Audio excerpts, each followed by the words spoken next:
একটা শান্ত গ্রাম ছিল, নাম সোনারপুর। সেই গ্রামে থাকত রিজু নামের এক কিশোর। রিজুর ছিল একটি গরু, তার নাম গৌরী।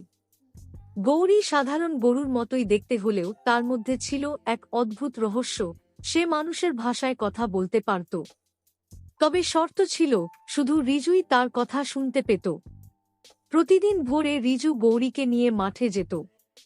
সেখানে গৌরী নরম ঘাস খেত আর ফিসফিস করে বলত, রিজু, তুমি জানো তো, ভালোবাসা থাকলে পৃথিবীর সব দুঃখ জয় করা যায়।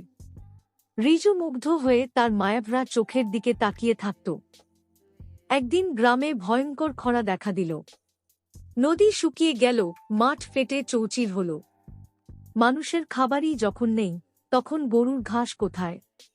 সবাই গরুগুলো বিক্রি করে দিচ্ছিল শহরে। রিজুর বাবাও দুশ্চিন্তায় পড়লেন, কিন্তু রিজু গৌরীকে ছাড়তে রাজি নয়।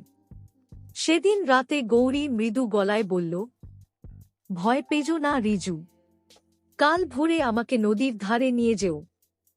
পরদিন ভোরে রিজু গৌরীকে নদীর শুকনো তীরে নিয়ে গেল।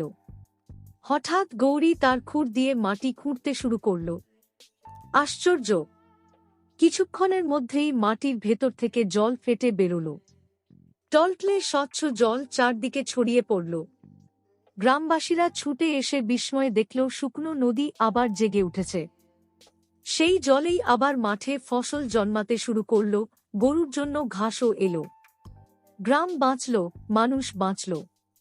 সবাই রিজুকে ধন্যবাদ জানালো, কিন্তু রিজু জানত, সব কৃতিত্ব আসলে তার গৌরীর।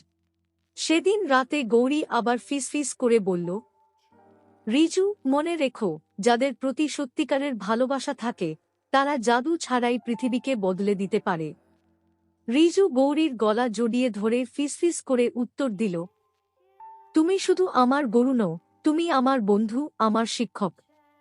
এভাবেই রিজু আর গৌরীর বন্ধুত্ব গ্রামে এক রূপকথার গল্প হয়ে রইল, যা আজও মানুষ মনে রাখে।